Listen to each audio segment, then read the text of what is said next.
এরা বলে যে হাত কাটা এটা তো মহা অন্যায় কাজ, এটা তো প্রবলেম সলভ হয় না, বরং প্রবলেম আরো বাড়ে। কিরকম? কয় যদি কোনো চোরের হাত কেটে দেওয়া হয় তাহলে সে তো আর আয় উপার্জন, এমনি গরিব মানুষ চুরি করে, তারপরে হাত কাটা হয়ে গেল, এখন তো তার বিক্রি করা ছাড়া পথ নাই, এখন ওই ভাঙ্গা কাটা হাতটা নিয়ে কবে লা ইলাহা ইল্লাল্লাহ 10টা পাই দেয়, তে তো আরো সর্বনাশ হইল। এটা একটি বর্বর আইন, বলেন নাউযুবিল্লাহ। অথচ আইনটা কার? আল্লাহ তাআলা। আল্লাহ তাআলা এই আইনটি নাজিল করেছেন ইনসাফের জন্য। এটি কখন? এই হাত চোরের হাত কাটা আইন মক্কা রাসূলুল্লাহর মক্কি জিন্দেগিতে নাজিল হয় নাই, এটি নাজিল হয়েছে মদিনার জীবনে। কোন সময়? যখন রাসূলুল্লাহ প্রেসিডেন্ট, রাষ্ট্রপ্রধান, প্রত্যেকটি নাগরিকের খাওয়া পড়া শিক্ষা চিকিৎসা বাসস্থানের গ্যারান্টি দেওয়া হয়েছে, তখন আল্লাহ তাআলা বলছেন আস-সারিকু ওয়াস-সারিকাতু ফাকতাউ আইদিয়াহুমা। এখন যদি কোনো পুরুষ আর নারী চুরি করে তাহলে উভয়ের হাত কেটে দাও। কারণ এখন তো খাওয়ার আছে, পড়ার আছে, চাকরি আছে, বেকার সমস্যা নাই। বৃদ্ধদেরকে বৃদ্ধ ভাতা দেওয়া হয়, বয়স্ক ভাতা দেওয়া হয়, যে মা দুধ খাওয়ায় তার বাচ্চাকে তাকে ভাতা দেওয়া হয়। কাজে এখন চুরি করবে কেন? এখন যদি কেউ চুরি করে তাহলে হাত কাটবা। হযরত ওমর রাদিয়াল্লাহু তাআলা আনহুর জামানায় দুর্ভিক্ষ দেখা গেল মদিনায়। তিনি তখন ম্যাজিস্ট্রেট, হাকিম, বিচারক, তাদের সবাইকে ডাকলেন, ডেকে বললেন দুর্ভিক্ষ শেষ না হওয়া পর্যন্ত যদি কোনো চোর ধরা পড়ে আর যদি প্রমাণ হয় যে পেটের জ্বালায় চুরি করেছে, হাত কাটা আইন চালু করা যাবে না। তাহলে কি বুঝলেন? ইসলাম আগে দেয় পেটে, তারপরে দেয় পিঠে। খালি পেটে পিঠের উপরে কিল দেওয়ার অভ্যাস ইসলামের নাই। কাজে আজকে যারা বলে যে হাত কাটা আইন অন্যায়, এই অন্যায় এটা তালচোর, বেলচোর, কচুচোর, ছাতিচোর, পকেটমার, জুতা চোর, ওরা কিন্তু কোনোদিন মিছিল করে নাই চোরের হাত কাটা আইন মানি না, মানবো না বলে। এরকম এই কথা আজকে হাত কাটা আইনের বিরুদ্ধে যদি কেউ কথা বলে, কারা বলে? বড় চোরেরা। কারা বলে? এই বড় চোর কারা? এই বড় চোর হলো গভর্নমেন্টের চেয়ারে বসে, গভর্নমেন্টের কলম আর কাগজ দিয়ে যারা গভর্নমেন্টের লক্ষ কোটি কোটি যারা চোর করে, সেই বড় চোরেরা মনে করে কোরআনের এই চোরের হাত কাটা আইন চালু হলে বিসমিল্লাহ হবে আমাদের দিয়া।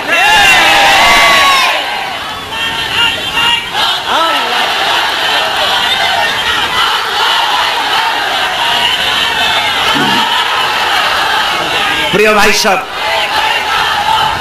ভাই সব, সুতরাং ইসলামের পুরা আইনটাই হলো কার? চিল্লায় কোন তো কার?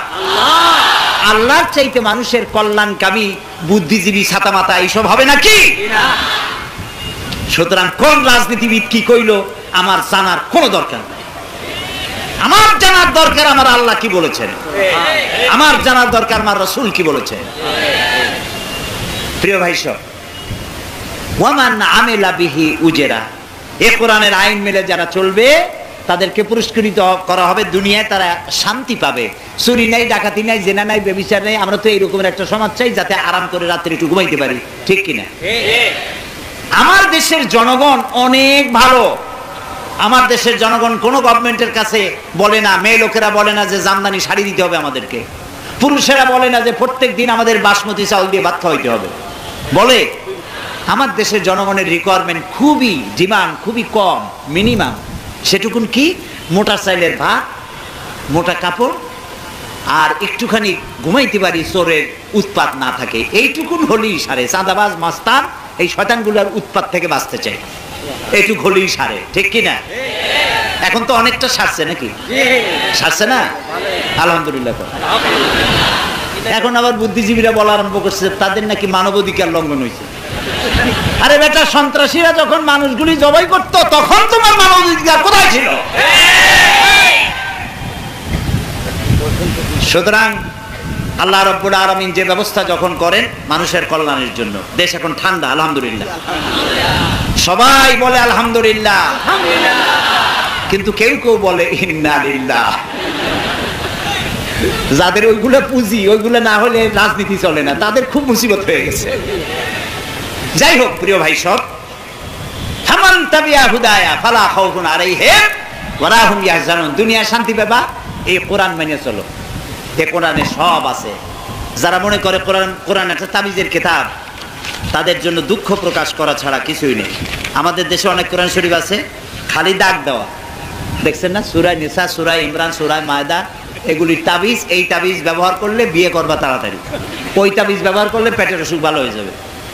আশ্চর্য কথা, কোরআন সম্পর্কে কি কি নিচু ধারণা। কোরআন শরীফ আসছে আপনার পেটের অসুখ ভালো করার জন্য, কোরআন শরীফ আসছে আপনার মাইয়ে বিয়ে দেওয়ার জন্য, কোরআন এসেছে সার্বিক শান্তি দেওয়ার জন্য। লোকেরা তাবিজ আনতে যায় মৌলভী সাহেবদের কাছে, তাবিজ তাবিজ। এই তাবিজ রাসূলুল্লাহ তাবিজ লেখেন নাই, সাহাবায়ে একজন সাহাবী তাবিজ লেখেন নাই, কোন হাদিস নাই। কাজী তাবিজ দিয়ে ব্যবসা করবেন না, আর এই তাবিজের ব্যবসা যারা করে তাদের কাছেও যাবেন না। অবশ্য রাসূলুল্লাহ ঝাড়ফুঁক করেছেন, হাদিসে আছে। ঝাড়ফুঁক রাসূলুল্লাহ নিজে করেছেন, সাহাবায়ে কেরাম করেছেন। ঝাড়ফুঁক করার জন্য রাসূলুল্লাহর অনুমতি আছে, আর ঝাড়ফুঁক করার জন্যই আল্লাহ রাব্বুল আলামিন কোরআনের শেষ দুটি সূরা মুআওয়াযাতাইন, সূরা ফালাক, সূরা নাস নাযিল করেছেন। আর সূরা ফাতিহা তো সূরাতুদ দোয়া বলা হয়। সুতরাং এটা তাবিজের কিতাব নয়, তদবিরের কিতাব নয়। আপনার যা দরকার তিবিয়ানান লিকুল্লি শাই, সব কিছু আল্লাহ তাআলা এর মধ্যে খুলে খুলে বয়ান করে দিয়েছেন। সুবহানাল্লাহ বলেন। সুবহানাল্লাহ। প্রিয় ভাই সব, ওলা হুম ইয়াজানুন। আর এই কোরআন যদি তুমি মানে চলো তাহলে কোনো চিন্তা নাই, চিন্তা থাকবে না। কিসের চিন্তা থাকবে না? চিন্তা থাকবে না খাওয়া, পড়া, শিক্ষা, চিকিৎসা, বাসস্থান। এটি হলো তিরমিজি শরীফের হাদিস। এই পাঁচটি জিনিস হলো মানুষের মৌলিক অধিকার। মানুষের, মুসলমানদের বলা হয় না এখানে, শুধু মানুষের এই পাঁচটি অধিকার তাদেরকে দিতে হবে, ফান্ডামেন্টাল রাইটস। এর গ্যারান্টি সরকার দিতে বাধ্য। তাহলে দুনিয়ায় এই কোরআন মেনে চললে চুরির ভয়, ডাকাতির ভয় থাকবে না। খাওয়া পড়া, শিক্ষা, চিকিৎসা, বাসস্থানের গ্যারান্টি পাওয়া যাবে। আলহামদুলিল্লাহ করেন, সবাই বলেন আলহামদুলিল্লাহ।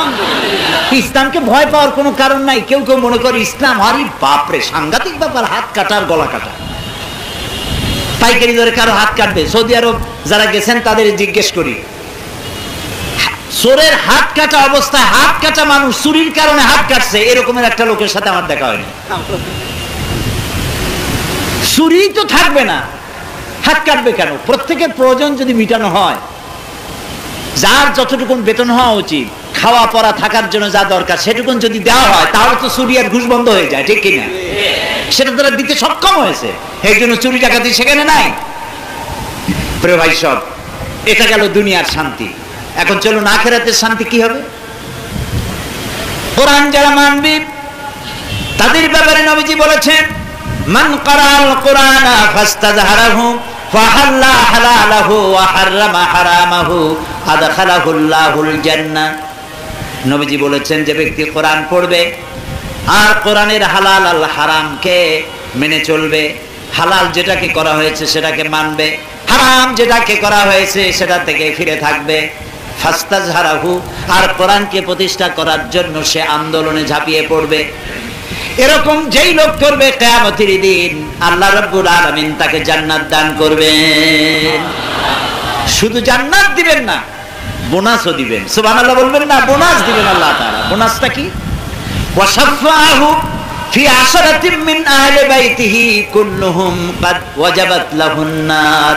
নবীজি বলেন, ওই লোকটাকে জান্নাতের অর্ডার দিয়ে আল্লাহ রাব্বুল আলামিন বলবেন, আমার বান্দা, তুমি কোরআন পড়ে কোরআন অনুযায়ী জীবন পরিচালনা করেছো, কোরআন প্রতিষ্ঠার আন্দোলনে কাজ করেছো, একা একা জান্নাতে যেও না, তোমার রক্ত সম্পর্কিত আত্মীয় স্বজনের ভিতরে 10 জন মানুষ সম্পর্কে আমার কাছে সুপারিশ করো, এমন 10 জন যাদের হিসাবের পরে জাহান্নাম ওয়াজিব হয়ে গিয়েছিল, তোমার সুপারিশ অনুযায়ী ওই 10 জন লোক তোমার সাথে আমি জান্নাত দান করে দেব।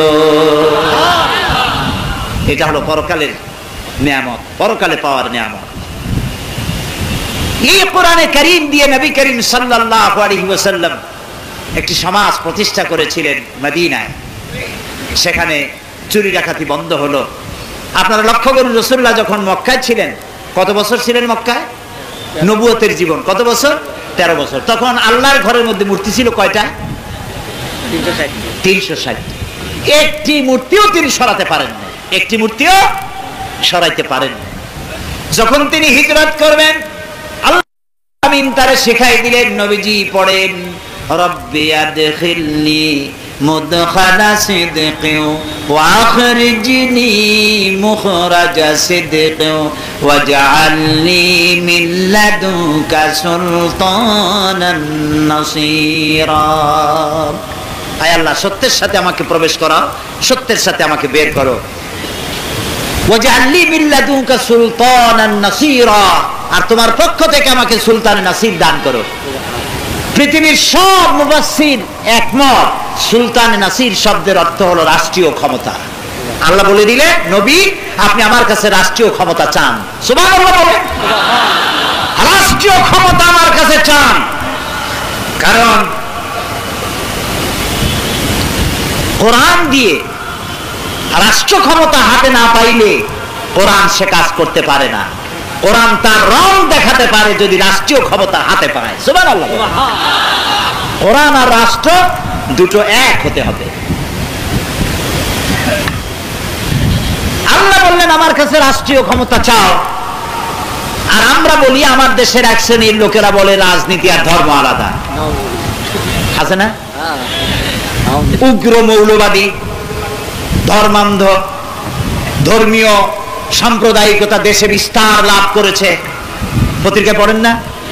কলজা জ্বলতেছে ওদের, কলজা জ্বলে, যেহেতু টেলিভিশনের মধ্যে রেডিওর মধ্যে শুভ সন্ধ্যা, শুভরাত্রি, হাবিজাবি কথা খুব কম, আল্লাহ হাফেজ এগুলি বলা হচ্ছে, সালাম দেওয়া হচ্ছে, আজান দেওয়া হচ্ছে, এগুলি কলজায় খুব কষ্ট, খুব কষ্ট। উগ্র সাম্প্রদায়িকতায় দেশ ভরে গেছে।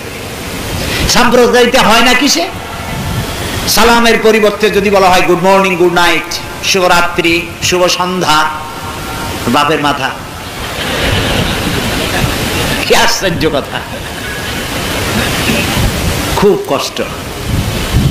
আল্লাহ তাআলা বলেছে ইউরিদুনা লিইউতফিউ নূরাল্লাহি বিআফওয়াহিহিম ওয়াল্লাহু মুতিম্মু নূরিহি ওয়ালাউ কারিহাল কাফিরুন। ওরা চায় মুখে ফু দিয়ে আমার আলোটাকে নিভায় দেবে, আমার দিনকে মিটায় দেবে। আল্লাহ বলেন আমি আমার দিনকে পূর্ণতা দান করব, তাতে এই কাফেরগুলার কলজা যত জ্বলুক। সুবহানাল্লাহ।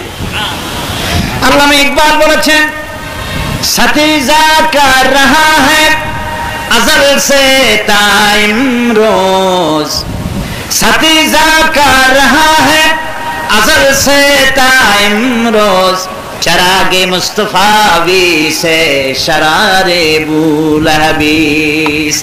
সেই আগমন কাল থেকে শুরু হয়েছে আবু জাহেলের গোষ্ঠীরা মুহাম্মদ সাল্লাল্লাহু আলাইহি সাল্লামের দ্বীনের আলোটাকে ফু দিয়ে নিভিয়ে দেবে। আল্লামা ইকবাল বলছেন এরপরেও হাজারো প্রচেষ্টার পরেও আল্লাহ রাব্বুল আলামিন মুস্তাফা সাল্লাল্লাহু আলাইহি সাল্লামের চেরাগকে, দ্বীনের আলোকে টিম টিম করে সহস্র মাইল স্পিডে বয়ে যাওয়া ঘূর্ণিঝড়ের মধ্য দিয়েও টিকায় রেখেছেন এবং রাখবেন কিয়ামত পর্যন্ত। এদের খুব জ্বালা, তাই তারা মৌলবাদ মৌলবাদ চতুর্দিকে দেখে, খালি মৌলবাদ, রাস্তায় হাঁটতে পারে না মৌলবাদীদের জ্বালায়। প্রিয় ভাই সব, ওরা তাই ধর্মকে রাজনীতি থেকে আলাদা করতে চায়, আর তারা বলে ধর্ম নিরপেক্ষ মতবাদের কথা। ধর্ম নিরপেক্ষ মতবাদ, সেকুলারিজম, এর অর্থই হচ্ছে ধর্মহীনতা। ধর্ম নিরপেক্ষতার অর্থ কি? ধর্মহীনতা, ধর্মের সাথে বিরোধিতা করা। নিরপেক্ষ জিনিসটা তো আপনারা নিশ্চয়ই বোঝেন না? বোঝেন না? বোঝেন, সবাই শিক্ষিত মানুষ, রাজধানীতে বাস করেন। নিরপেক্ষ মানে হচ্ছে পক্ষেও না বিপক্ষেও না। কোথায় আছি? কোন না, কোথায় আছি? পক্ষেও না বিপক্ষেও না, কোথায় আছি? এই মাঝখানে অবস্থান গ্রহণ করার কোন সুযোগ ইসলামে নাই। তারা আবার কোরআনের একটা দলিলও নেয়। তারা বলে কি? বলে যে কোরআন শরীফে আছে ধর্ম নিরপেক্ষতার কথা। কোথায়? বলে যে লাকুম দীনুকুম ওয়ালিয়া দীন। আর বুখারী শরীফে আছে লা ইকরাহা ফিদ-দীন। লোকেরা চিন্তা করে মাশাআল্লাহ আমাদের নেতা নেত্রীরা তো বুখারীও পড়ে, কিন্তু হাইকোর্ট দেখাইছে তা টের পায় নাই। লাকুম দীনুকুম ওয়ালিয়া দীন ধর্ম নিরপেক্ষতা পক্ষের কোন আয়াত নয়, এটা তো ধর্মের পক্ষে আয়াত। জানে না শোনে না আন্দাজে মেরে দিল। কাফেররা বলছিল মুহাম্মদ বলেন সাল্লাল্লাহু আলাইহি ওয়াসাল্লাম। এই যে ধর্ম নিয়ে আমাদের মধ্যে কাশমাকাশ হচ্ছে, আসুন আমরা এটা একটা মীমাংসা করি। বলে কি? বলে এইরকম মীমাংসা হোক, কিছুদিন কাফেরেরা বলছে আমরা কিছুদিন মসজিদে যাই আপনার আল্লাহরে সেজদা দেব, আর কিছুদিন আপনি আপনার লোকজন নিয়ে আমাদের মূর্তিগুলারে প্রণাম করে যাবেন। রাসূলুল্লাহ কোনো কথা বলতেন না যতক্ষণ জিবরাইল না বলেন, জিবরাইল কোনো কথা বলতেন না যতক্ষণ আল্লাহ না। আল্লাহ রাব্বুল আলামিন সঙ্গে সঙ্গে ফয়সালা দিয়ে দিলেন, সূরা নাজিল হয়ে গেল, কুল ইয়া আইয়ুহাল কাফিরুন লা আ'বুদু মা তা'বুদুন। হে কাফেরেরা, নবী বলেন, হে কাফেরেরা, তোমরা যার ইবাদত করো আমরা তার ইবাদত করি না, আমরা যার ইবাদত করি তোমরা তার ইবাদত করো না। সুতরাং ফয়সালা হচ্ছে এই, লাকুম দীনুকুম ওয়ালিয়া দীন, তোমাদের জন্য তোমাদের ধর্ম, আমাদের জন্য আমাদের দিন, আমাদের ধর্ম। এটা তো ধর্মের পক্ষের কথা, এটা তো নিরপেক্ষতার কথা নয়। আল্লাহ ইকরাহা ফিদ্দীন, তার অর্থ কি? ধর্মে কোনো বাড়াবাড়ি নাই। তার মানে হচ্ছে আপনি জবরদস্তি করে কোনো অমুসলিমকে মুসলমান বানাইতে পারবেন না। ইসলাম কবুল করার জন্য কাউকে প্রেসার ক্রিয়েট করতে পারবেন না। এমনকি সূরা তাওবার মধ্যে বলা হয়েছে, যুদ্ধের ময়দানে, জিহাদের ময়দানে কোন অমুসলিম যদি ইসলাম জানতে আসে, জানতে চায়, তাহলে তোমার তাবুতে নিরাপত্তার সাথে তাকে নিয়ে আসো, তাকে ইসলাম বুঝাও। বুঝাবার পরে সে যদি না মানে, তাকে নিরাপদে তার ডেরায় ফিরে যেতে চাও, এর আগে তার বিরুদ্ধে অস্ত্র ধারণ করা যাবে না।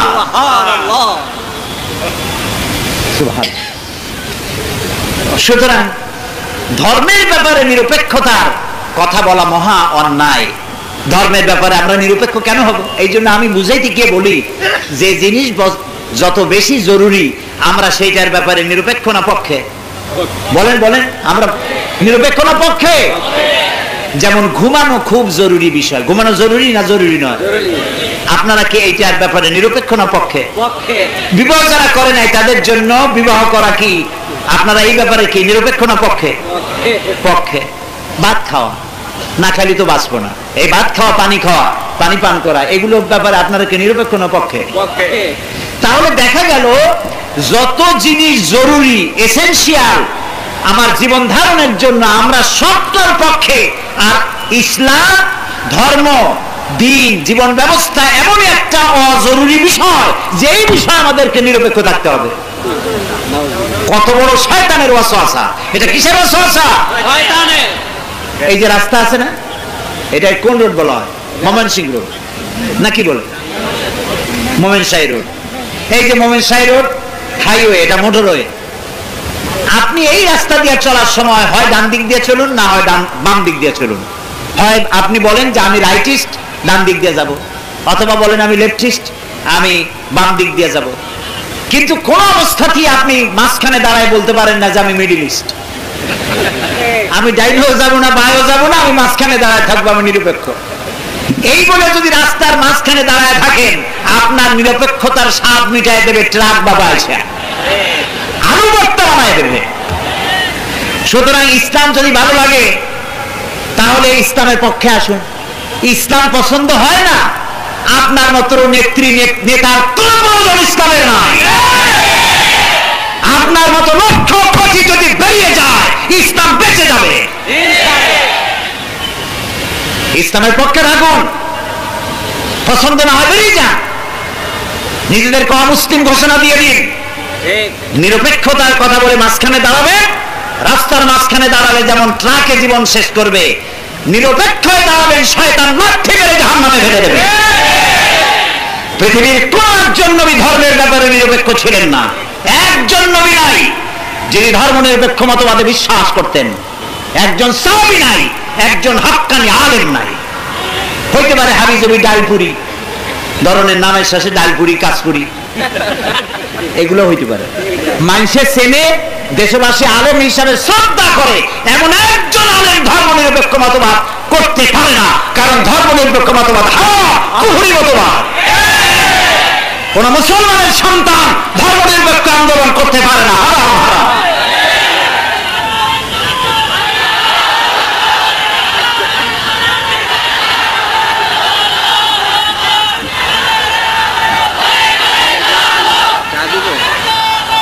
প্রিয় ভাই সব, প্রিয় ভাই সব, সুতরাং যারা মুসলমান মাথা খুব চিন্তা করুন, আমি কোরআন থুইয়া ধর্ম নিরপেক্ষ হতে যাব কোন কারণে? আল্লাহ যা যা বানাইছে শয়তান তার উল্টার একটা বানাইছে। আল্লাহ বানিয়েছিলেন খেলাফত, আদম আলাইহিস সালামকে ইন্নী জাইলুন ফিল আরদে খলিফা, আমি খলিফা পাঠাবো, প্রতিনিধি পাঠাবো, তিনি খেলাফত দিয়েছেন। শয়তান বানাইছে মুলুকিয়ত, এটার উল্টা। আল্লাহ উল্টা শয়তান করবি, এটা হলো শয়তানের ডিউটি। আল্লাহ বানালেন খেলাফত, শয়তান বানাইলো কি? মুলুকিয়ত, রাজতন্ত্র। আল্লাহ বানালেন যাকাত ভিত্তিক অর্থ ব্যবস্থা, শয়তান করলো সুদ ভিত্তিক অর্থ ব্যবস্থা। আল্লাহ বানালেন ইন্নাদ-দীনা ইনদাল্লাহিল ইসলাম, আমার কাছে কেবলমাত্র একমাত্র পছন্দনীয় যে দিন তার নাম ইসলাম। শয়তান বানাইলো ধর্ম নিরপেক্ষ। ধর্ম নিরপেক্ষ কে বানিয়েছে? ধর্ম নিরপেক্ষ মতবাদের স্রষ্টাকে চিল্লায় বলো। প্রিয় ভাই সব, ইসলামকে বুঝুন। ইসলাম কোন নামাজ, রোজা, হজ, যাকাত সর্বস্ব দিন নয়। হিন্দুদের যেমন 12 মাসে 13 পূজা, 33 কোটি দেবতা ইত্যাদি কিছু করতে পারলেই হিন্দু ধর্ম হয়, নামাজ, রোজা, হজ, যাকাত করলেই মুসলমান হওয়া যায় না। মুসলমান হতে হলে কোরআনে যা আছে সব মানতে হবে। আফাতুমিনুনা বিবাদিল কিতাবি ওয়া তাকফুরুনা বিবাদ, কোরআনের কিছু কথা মানবে আর কিছুকে করবে অস্বীকার। দুনিয়ায় লাঞ্ছনার জীবন দেব আর কিয়ামতে কঠিন শাস্তি দেব। বাঁচতে চাইলে কোরআনের সবটা মানতে হবে। কোরআন শুধু মুখস্থ করার জন্য আসে নাই। আর যে 3 জন হাফেজকে পাগড়ি পরালাম, আমরা দোয়া করি আল্লাহ তাআলা তাদেরকে আলেমে রব্বানি হাক্কানি বানায় দেন, বলেন আমিন। আলেম যদি না হয়, শুধু হাফেজ হয়, এটার দৃষ্টান্ত আমি এইভাবে দেই। বোতল ভর্তি মধু, উপরে কর কাটকানো, বাইরের থেকে যদি আপনি চাটতে চাটতে বোতলে রসুনের সবলার মতো পাতলাও করে ফেলেন, মধুর মজা পাবেন? পাবেন। মধুর মজা পাইতে হলে কি করতে হবে? কর খুলতে হবে, জিহ্বার উপরে ঢালতে হবে, ঢোক ঢোক করে গিলতে হবে, তাহলে মজা পাবেন, স্বাস্থ্য ভালো হবে মধু দিয়ে, ঠিক না? কোরআন শরীফ মুখস্থ করা, বোতল ভর্তি মধুর বাইরের থেকে চাটা। আর আলেম যদি হয়, সোনায় সোহাগা হয়ে গেল, এবার মধু সে পান করছে। সুবহানাল্লাহ। প্রিয় ভাই সব, আপনারা আপনাদের সন্তানদেরকে আলেম বানান, মাদ্রাসায় দেন, ভালো হবে। মানুষ তো লাভের দিকে যায় না নোকসানের দিকে? আপনারা কোন দিকে যাবেন, লাভের দিকে না নোকসানের দিকে? আমি তা জানি, আপনারা লাভ ভালো বোঝেন।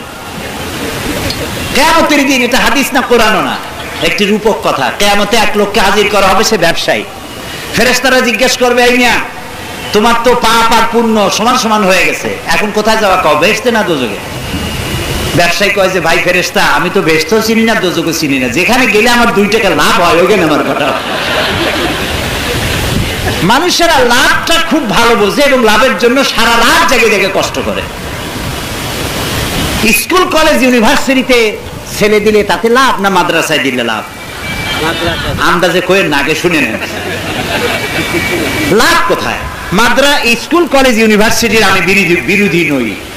স্কুল, কলেজ, বিশ্ববিদ্যালয় তো আমাদেরই প্রতিষ্ঠান এবং গভর্নমেন্ট সেখানে লেখাপড়ার জন্য ব্যবস্থা করেছে।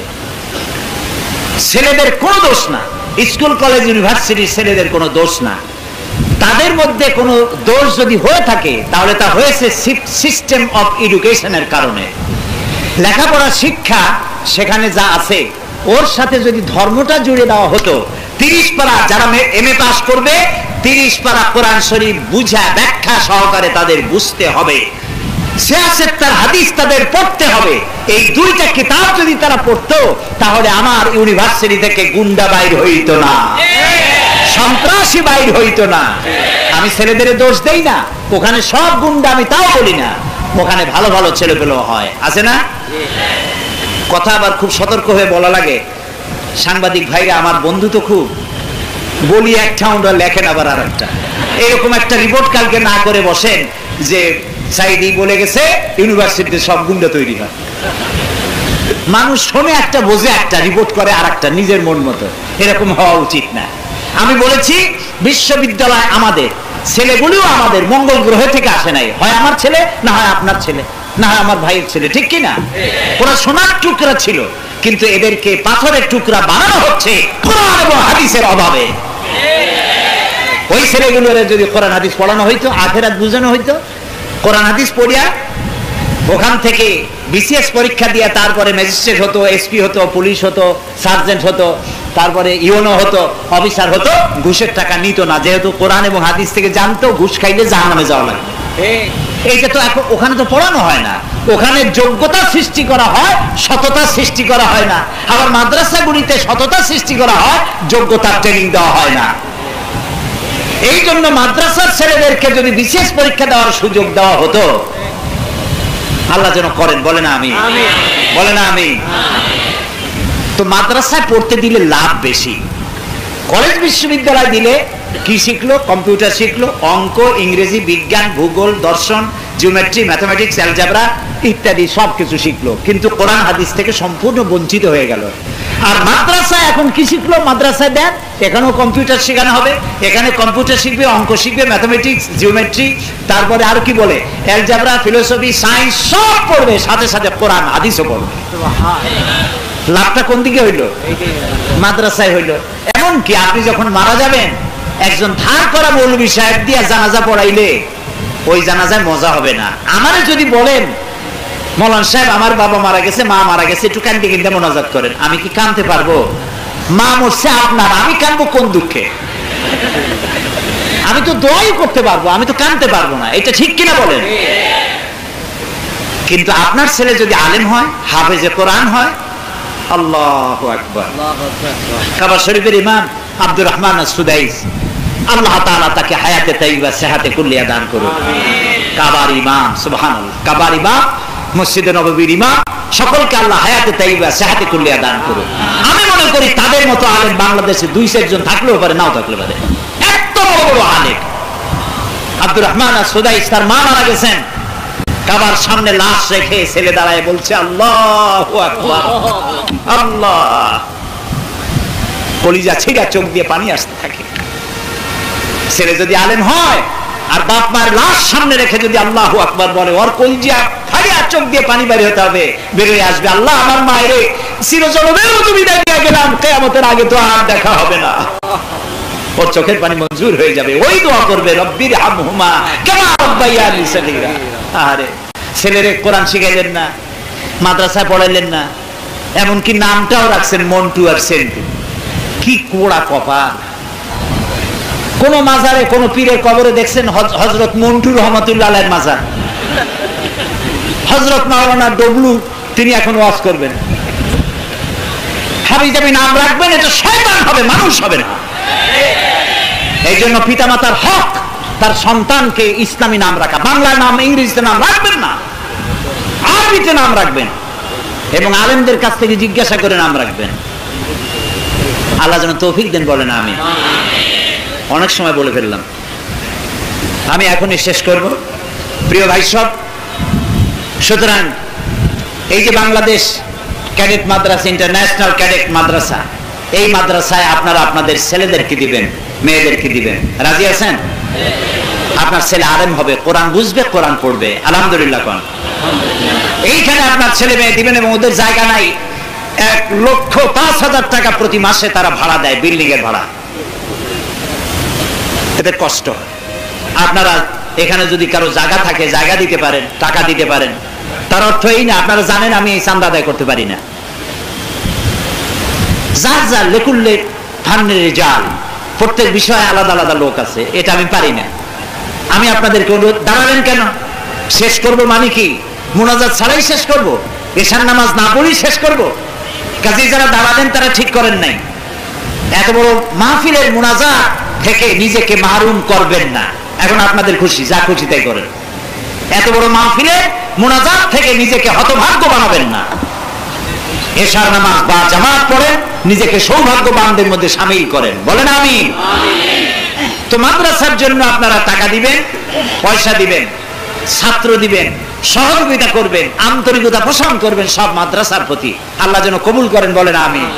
আপনারা কি মাদ্রাসার সহযোগিতা করবেন? ছেলে দিয়ে, মেয়ে দিয়ে, টাকা দিয়ে, পয়সা দিয়ে, জমি দিয়ে, জায়গা দিয়ে করবেন? কারা কারা করবেন দেখি তো একটু, কারা কারা করবেন? হাত উঠাইতে একটু কষ্ট হয় মনে হয়। মাশাআল্লাহ, সবাই উঠাইছে, আলহামদুলিল্লাহ, বলি আলহামদুলিল্লাহ। হযরত মাওলানা আবুল কাসেম মোহাম্মদ সিফাতুল্লাহ এদেশের একজন প্রবীণ বর্ষিয়ান আলেম, আলেমে দ্বীন, সাহেব ইলম, তিনি এটা শুরু করেছিলেন। আল্লাহ তাআলা এই মাদ্রাসাকে কিয়ামত পর্যন্ত কবুল করুন, আমরা বলি আমিন। যত মাদ্রাসা আছে আল্লাহ সবগুলিকে টিকায় রাখুন, আমরা বলি আমিন। প্রিয় ভাই সব, কোরআনের তাফসীর করতে হলে সেজন্য সময়ের দরকার। আমি শুধু কোরআনের একটি ভূমিকা দিলাম এবং আপনাদের আগ্রহ সৃষ্টি করার চেষ্টা করলাম যে কোরআন যদি বুঝি তাহলে আমাদের কপাল ভালো হবে। বলেন আলহামদুলিল্লাহ। এই যে রমজান মাস গেল, প্রত্যেকই কোরআন শরীফ আমরা পড়ছি প্রায়, ঠিক না ভাই? এবং এক জায়গায় বসে গল্প করে যে ভাই আমার পুত্রবধূ 3 খতম, আমার মেয়ে 7 খতম, আমার বউ 13 খতম, আর আমি এমনি এমনি খতম। আচ্ছা ভাই, কোরআন শরীফ কি খতম করার জন্য আসছে দুনিয়ায়? খালি খতম আর খতম, এইভাবে কোরআন খতমের জন্য আসে নাই। কোন কোন সাহাবী কোরআন শরীফের সূরা বাকারার মতো একটা সূরা শেষ করতে 2, 2.5, 3 বছর সময় লেগেছে। কেন? এক একটা আয়াত পড়েছেন, বুঝেছেন, আমল করেছেন, তারপরে আরেকটা আয়াত পড়েছেন। এই জন্য সাহাবায়ে কেরাম যখন রাস্তা দিয়ে হাঁটতেন, তাদের বিয়ে শাদী, ওঠা বসা, চলাফেরা ইত্যাদি দেখলে মনে হতো যেন কোরআন, জীবিত কোরআন হেঁটে যাচ্ছে। সুবহানাল্লাহ। এই জন্য কোরআনে কারীম আমাদের বুঝতে হবে। তাফসীর, বাংলা ভাষায় তাফসীর পাওয়া যায় বাংলাদেশে, না যায় না? বলেন, একটু বলেন যায় কিনা? আমাদের মাতৃভাষা কি? বাংলা। আলহামদুলিল্লাহ বলে। আমাদের মাতৃভাষা বাংলা, আলহামদুলিল্লাহ। ভাষার স্রষ্টা আল্লাহ তাআলা। এই বাংলা ভাষায় শুধু নয়, পৃথিবীতে এমন উল্লেখযোগ্য ভাষা নাই যে ভাষায় কোরআন শরীফের তাফসীর লেখা হয় নাই। আলহামদুলিল্লাহ। এই কোরআন শরীফের তাফসীর আপনি যেটা খুশি সেটা কেনেন। মারিফুল কোরআন আছে, ফি জিলালিল কোরআন আছে, তাফসীর ইবনে কাসির আছে, ইসলাম ফাউন্ডেশন অনুবাদ করেছে। কিন্তু যে তাফসীরটা পড়লে পরে জীবনের মূল্যবোধ সৃষ্টি করবে এবং কোরআন নিজের জীবনে, সমাজের জীবনে বাস্তবায়নের জন্য উদ্বেল করে দেবে একটা মানুষকে, সেই তাফসীরের নাম হলো তাফহিমুল কোরআন। বলেন তো নামটা কি? আরেকবার বলেন। তাফহিমুল কোরআন কিনবেন। 19 খণ্ড না 22 খণ্ড বোধ হয়। আপনারা, দাম খুবই কম। 22 খণ্ডের বা 19 খণ্ডের দাম হলো মাত্র 1000 টাকা না কত যেন, 950 টাকা মাত্র। একসাথে যদি না পারেন ধীরে ধীরে কিনবেন। আমার এই কথাটা আপনারা নিজে একটু টেস্ট করে দেখেন, একটু পড়েন। প্রথমে সূরা ফাতিহা পড়েন, আমপারাটা প্রথমে হয় প্রথম খণ্ড অথবা 30তম পারাটা।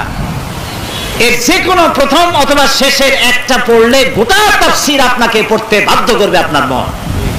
এটা এমনই তাফসীর, আধুনিক যুগ জিজ্ঞাসার জবাব সেখানে আপনি পাবেন। আল্লাহ তাআলা যেন তৌফিক দেন, বলেন আমিন।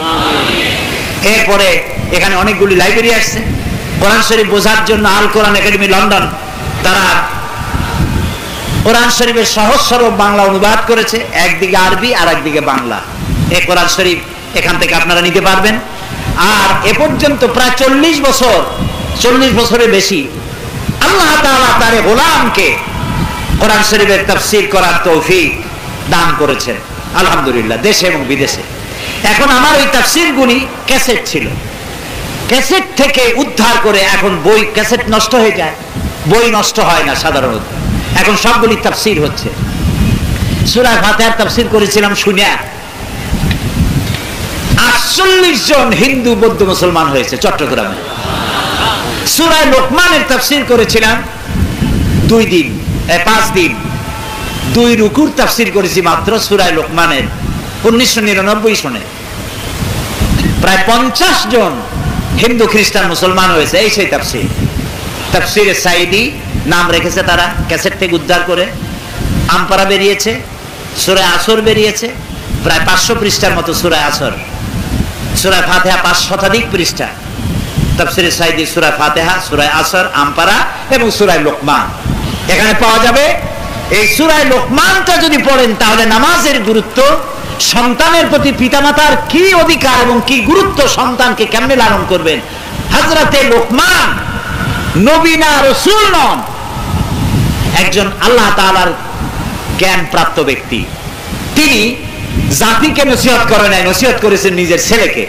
সেই নসিহত আল্লাহর কাছে এত পছন্দ হয়েছে, যার কারণে কোরআনের মধ্যে সূরা লোকমান নামে একটা সূরা নাজিল করে হযরত লোকমানের নসিহতকে চিরন্তন করে দিয়েছে আল্লাহ তাআলা কোরআন শরীফের মধ্যে। এই তাফসীরটি আসছে তাকওয়া প্রকাশনী না কি যেন নাম, যারা ছাপছে তারা নিয়ে আসছে, গেটের থেকে বেরোবার সময় পাবেন। আর অনেক বই আছে, বইপত্রগুলি নিবেন, এগুলি আপনাদের কাজ দেবে। হাবিজাবি নোবেল নাটক উপন্যাস পড়ে সামান্য কিছু সময়ের জন্য উত্তেজনা সৃষ্টি হতে পারে মাত্র, কিন্তু কোন ক্রমে তা নৈতিকতার সৃষ্টি করবে না। নীতি নৈতিকতার সৃষ্টির জন্য কোরআনের তাফসীর পড়তে হবে এবং ইসলামের বইপত্র পড়তে হবে। আল্লাহ যেন আমাদেরকে সেই তৌফিক দেন, আমরা বলি আমিন। মুনাজাত করব এখন। মুনাজাতের আগে আপনাদেরকে আরেকটি কথা অনুরোধ করব, তা হলো শোনেন। আরেকটি কথা হচ্ছে, এই মাহফিলের আয়োজন করেছে বাংলাদেশ ইন্টারন্যাশনাল ক্যাডেট মাদ্রাসা। একটা মাদ্রাসার পক্ষে এত বড় বিশাল প্যান্ডেল, লাইট, মাইক, প্রচার, পত্রিকা বিজ্ঞাপন দেওয়া তাদের জন্য অনেক খরচ হয়ে গেছে। আল্লাহ তাআলা বলেছেন তাআওয়ানু আলাল বিররি ওয়াত তাকওয়া ওয়া লা তাআওয়ানু আলাল ইসমি ওয়াল উদওয়ান। ভালো কাজের সহযোগিতা করো। এই কাজটা কি ভালো নাকি? ভালো। এই যে কাজটা, এটা কি হলো? এখানে যে সব কথা হলো, আল্লাহ তাআলা আমাদের ঈমান বর্ধন করে দিন, বলেন আমিন। প্রিয় ভাই সব, আপনারা যদি যাওয়ার সময় চতুর্দিকে চাদর থাকবে ওদের, আপনারা যদি দয়া করে তাদের কিছু দিয়ে যান, তাহলে ওরা মাইক, লাইট এবং প্রচার বিভাগের কাছে ঋণবদ্ধ থাকবে না। মাদ্রাসা এমনি ঋণী থাকে সাধারণত, আরো একটা ঋণের বোঝা বাড়বে না। আপনারা মেহেরবানি করে ওদেরকে যাওয়ার সময় সাহায্য করে যাবেন। রাজি আছেন? বলেন সবাই রাজি আছে? আল্লাহ যেন তৌফিক দেন। দৌড়ে যাবেন না, যাওয়ার সময় ধীরে ধীরে যাবেন। এখন মোনাজাত হবে, মোনাজাতের পরে আজান হবে, আজানের পরে এশার নামাজ হবে, এশার নামাজের পর আপনারা যাবেন। এত বড় জামাত এখন কোন মসজিদে আমরা পাবো না, এটা ঠিক কিনা? প্রিয় ভাই সব, চতুর্দিকে চাদর আছে, আপনারা যাওয়ার সময় দিয়ে যাবেন। আল্লাহ যেন তৌফিক দান করেন, আমরা বলি আমিন। মোনাজাতের আগে শেষ কথা এই, অনেকে ওয়াজ শোনে কিন্তু নামাজ পড়ে না, এরকম বহু লোক আছে। নামাজ 5 ওয়াক্ত সঠিকভাবে যেন আমরা আদায় করতে পারি, আল্লাহ যেন তৌফিক দেন, বলেন আমিন। নামাজ আর ছাড়বো না, এই ওয়াদা করা যাবে? করা যাবে? মিথ্যা কথা আর বলবো না, এই ওয়াদা কি করা যায়? হাত উঁচু করেন, বলেন ইয়া আল্লাহ, তোমার পবিত্র নামে শপথ করি, ওয়াদা করি, যতদিন পর্যন্ত মালাকুল মউত আমার মাথার সামনে না আসতেছে ততদিন পর্যন্ত ফরজ নামাজ, ফরজ রোজা, শরীয়তের ওজর ছাড়া ছেড়ে দেব না। বলেন ছেড়ে দেব না, ছেড়ে দেব না। ইয়া আল্লাহ, মিথ্যা কথা বলবো না, সমস্ত কবিরা গোড়া থেকে তোমার কাছে মাপ চাই। আল্লাহ আমাদের আজকের এই ওয়াদা পালন করার তৌফিক দাও, আমিন ইয়া রাব্বাল আলামিন। শরীয়তের নিয়ম হচ্ছে কেউ মুসলমান হইতে চাইলে তাকে মুসলমান বানানো, কিন্তু গভর্নমেন্টের আইন হচ্ছে বয়স 18-র ঊর্ধ্ব হতে হবে এবং গভর্নমেন্টের কাছে এফিডেভিট দিতে হবে। কোনো প্ররোচনা, কারো চাপ, ভয়, ভীতি অথবা লোভ ইত্যাদি বিবর্জিত হয়ে সজ্ঞানে স্বেচ্ছায় ইসলাম কবুল করতে এসেছি, এ ধরনের এফিডেভিট করতে হয়। সে এফিডেভিটের দায়িত্ব যদি থানা আমির, কি যেন নাম আপনার? জামাত ইসলামী বাংলাদেশের উত্তরা থানা আমির জনাব আলাউদ্দিন সাহেব, আপনি দায়িত্ব নেবেন তার? জি আচ্ছা। এ লোক নোয়াখালী থেকে আসছে ইসলাম কবুল করার জন্য, বাইতুল মোকাররম মসজিদে গিয়েছিল, ওখান থেকে শুনতে পেয়েছে এখানে মাহফিল, এখানে আসছে ইসলাম কবুল করার জন্য। নাম কি তোমার? নাম কি?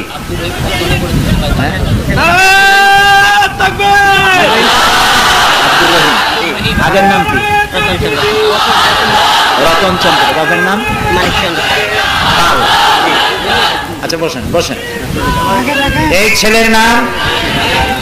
ছেলের নাম হচ্ছে রতন চন্দ্র পাল, বাপের নাম মানিক চন্দ্র পাল। বিনা প্ররোচনায় শুধুমাত্র ইসলামের মহব্বতে সে ইসলাম কবুল করার জন্য আসছে। এর সরকারিভাবে এফিডেভিট করার জন্য দায়িত্ব নিলেন উত্তরা থানার জামাত ইসলামী বাংলাদেশের আমির, দায়িত্ব নিয়েছেন। গভর্নমেন্টের ঘরে গিয়ে কোন আইনজীবীর সাথে পরামর্শ করে তাকে নিয়ম মাফিক ইসলাম কবুল করানো। এখন আপাতত আমরা তাকে ইসলামে প্রবেশ করার জন্য কালেমা পড়িয়ে দিচ্ছি। বলো লা ইলাহা ইল্লাল্লাহু মুহাম্মাদুর রাসূলুল্লাহ। আল্লাহ ছাড়া কোনো ইলাহ নাই, মাবুদ নাই, উপাস্য নাই। মুহাম্মদ মুহাম্মদ সাল্লাল্লাহু সাল্লাল্লাহু আলাইহি ওয়াসাল্লাম আল্লাহর প্রেরিত রাসূল। আশহাদু আন লা ইলাহা ইল্লাল্লাহু ওয়াহদাহু লা শারীকা লাহু ওয়া আশহাদু আন্না মুহাম্মাদান আবদুহু ওয়া রাসূলুহু। আমি সাক্ষ্য দিচ্ছি আল্লাহ ছাড়া কোনো ইলাহ নাই, মাবুদ নাই, উপাস্য নাই। তিনি একক, তার কোনো অংশীদার নাই। আমি আরো সাক্ষী দিচ্ছি মুহাম্মদ সাল্লাল্লাহু আলাইহি ওয়াসাল্লাম আল্লাহর বান্দা এবং তার প্রেরিত রাসূল। এর নাম ছিল রতন পাল। সে পছন্দ করেছে এর নাম হবে আব্দুর রহিম। আলহামদুলিল্লাহ, নিজেই পছন্দ করে এনেছে, নামটা হবে আব্দুর রহিম। আলহামদুলিল্লাহ। আসসালামু আলাইকুম। সবাইকে বলতেছে আসসালামু আলাইকুম, আপনারা বলেন ওয়ালাইকুম আসসালাম। মাশাআল্লাহ, বসো। এখন এই ছেলে, আমরা তো হলাম সবাই পাপী, কিন্তু রাসূলের হাদিস অনুযায়ী কালেমা পড়ার সাথে সাথে তার পেছনে সব গুনাহ খাতাকে আল্লাহ তাআলা মাফ করে দিয়েছেন। আমাদের মধ্যে ছোট্ট ছোট্ট বাচ্চারা ছাড়া এ এখন সব থেকে বেশি নিষ্পাপ। আল্লাহ তাআলা তাকে দ্বীন শেখার তৌফিক দান করুন। আল্লাহ তাআলা তাকে খাঁটি মুসলমান বানান। থানা আমির সাহেব তাকে কোথায় থাকবে, কি করবে ইত্যাদি ইসলাম প্রচার সমিতির সঙ্গে যোগাযোগ করে যা যা করা দরকার সব করে দিবেন সঠিকভাবে এবং গভর্নমেন্টের আইন অনুযায়ী। আল্লাহ তাআলা মঞ্জুর করুন। আল্লাহুম্মা আমিন। রব্বানা যালামনা أنفسنا وإن لم تغفر لنا وترحمنا لنكونن من الخاسرين سبحانك اللهم وبحمدك نستغفرك ونتوب إليك اللهم حبب إلينا الإيمان وزينه في قلوبنا وكره إلينا الكفر والفسوق والعصيان واجعلنا من الراشدين أي الله تعالى হাজার হাজার মুসলমান নরনারী দীর্ঘক্ষণ ধরে তোমার দ্বীনের কথা আমরা শুনেছি। রব্বুল আলামিন দয়া করে আমাদের জিন্দেগীর সকল গুনাহ খাতাকে maaf করে দাও। হে আল্লাহ রাব্বুল আলামিন, আমাদের মা বাপ মুরব্বি যারা দুনিয়া থেকে বিদায় হয়ে গেছে, কবরগুলিকে জান্নাতের টুকরায় পরিণত করে দাও। রব্বিরহামহুমা কামা রাব্বায়ানি সাগীরা। সবাই বলেন রব্বিরহামহুমা কামা রাব্বায়ানি সাগীরা। হে আল্লাহ তাআলা, तमाम পৃথিবীতে মুসলমানেরা বড়ই বিপদে। আল্লাহ রাব্বুল আলামিন, তুমি দয়া করে বিপদগ্রস্ত মুসলমানদের সাহায্যকারী হয়ে যাও। আল্লাহুম্মা ইজ্জাল ইসলাম ওয়াল মুসলিমিন, আল্লাহুম্মা হালিকিল কাফারাতা ওয়াল মুবতাদিআতা ওয়াল ইয়াহুদা ওয়াল মুশরিকিন। হে আল্লাহ তাআলা, ইরাকের মুসলমানরা আমাদের কোনো আত্মীয় স্বজন নয়, শুধুমাত্র কলেমার সূত্রে গ্রথিত আমাদের ইমানের ভাই। আল্লাহ, তাদের উপরে যে জুলুম হতেছে, রব্বুল আলামিন তুমি দয়া করে ইরাকের মুসলমানদের হাতে ইরাকের জমিন উঠায়া দাও, জালিমদেরকে নাস্তানাবুদ করে দাও। আল্লাহ তাআলা, ইরাক, আফগান, ফিলিস্তিন আর বসনিয়া, চেচনিয়া, কাশ্মীর যত জায়গায় মুসলমানেরা কষ্টে আছে, আল্লাহ গুনাহ খাতা maaf করে দিয়ে রহমতের নজরে তাদের দিকে তাকাও। রব্বুল আলামিন, আমাদের প্রিয় জন্মভূমি বাংলাদেশ, এই দেশের স্বাধীনতা, সার্বভৌমত্ব আল্লাহ কিয়ামত পর্যন্ত তুমি অক্ষুণ্ণ রাখো। এই মহান বিজয়ের মাস, এই ডিসেম্বর মাসে স্বাধীনতা এসেছিল, এই দেশে বিজয় লাভ করেছিল। যেসব মুক্তিযোদ্ধারা দেশ স্বাধীন করেছেন, রক্ত দিয়েছেন, আল্লাহ রাব্বুল আলামিন তাদের গুনাহ খাতা maaf করে দিয়ে জান্নাত নসিব করে দিও। যেসব মুক্তিযোদ্ধারা বেঁচে আছেন তাদেরকে ঈমানে সমৃদ্ধ জীবন যাপন করার তৌফিক দিও রব্বুল আলামিন। ইন্টারন্যাশনাল ক্যাডেট মাদ্রাসা কবুল করো রব্বুল আলামিন। তুমি দয়া করে মাদ্রাসাটিকে মানুষের মনে মহব্বত পয়দা করে দাও। আমাদের এই বিবি বাল বাচ্চা যা দান করেছো সবগুলিকে দিনদার, ইমানদার, নামাজি, পরেশগার বানায়া দাও রব্বুল আলামিন। আমাদের দেশের জন্য দোয়া করি। এই দেশে কে বা কারা সন্ত্রাসী তৎপরতা চালায়, বোমা মারে, গ্রেনেড মারে, মানুষ হত্যা করে, আল্লাহ তাআলা দেশটার বদনাম করে ফেললো যারা, তুমি দয়া করে তাদের হেদায়েত নসিব করে দাও। হায় আল্লাহ, তাদের হেদায়েত নসিব করে দাও, তাদেরকে হেদায়েত নসিব করে দাও রব্বুল আলামিন। তোমার ইলমে যদি জানা থাকে ওদের কপালে হেদায়েত নাই, তাহলে নমরুদ, হামান, সাদ্দাদরে যেমন গজব দিয়া ধ্বংস করেছো আল্লাহ, গ্রেনেড যারা মারে, বোমা যারা মারে, সন্ত্রাস যারা করে, মানুষ খুন যারা করে, আল্লাহ তাআলা গজব দিয়া, লানত দিয়া বাংলাদেশ থেকে বিদায় করে দাও। আল্লাহ আমাদের দেশটায় আল্লাহ তুমি শান্তি দাও। এই সন্ত্রাসী চাঁদাবাজি মাস্তানগুলার জ্বালায় কোটি কোটি মানুষ ঘুমাইতে পারে না। আল্লাহ এই শয়তানগুলারে গজব দিয়া, লানত দিয়া বিদায় করে দাও আল্লাহ। ওদের প্রতিহিংসা রাজনীতি থেকে বাংলাদেশকে আল্লাহ তুমি মুক্ত করে দাও। আল্লাহ তাআলা আমাদের দেশের উপরে তুমি রহমত নাজিল করো। আল্লাহুম্মা জিদনা ওয়ালা তানকুসনা ওয়া আকরিমনা ওয়ালা তুহিন্না ওয়া আতিনা ওয়ালা তাহরিমনা। আল্লাহুম্মা ইয়া মুনজিলাল কিতাব ওয়া মুজরিয়াস সাহাব সারিয়াল হিসাব ওয়া হাজিমিল আহজাব, আল্লাহুম্মা ইহজিমহুম ওয়া জালজিলহুম ওয়ানসুরনা আলাইহিম। আল্লাহুম্মা শাদ্দিদ শামলাহুম, আল্লাহুম্মা মাযিক জামাহুম, আল্লাহুম্মা দাম্মির দিয়ারাহুম, আল্লাহুম্মা খারিব বুনিয়ানাহুম। আল্লাহ তাআলা আমাদের সকলের দোয়া কবুল করে নাও।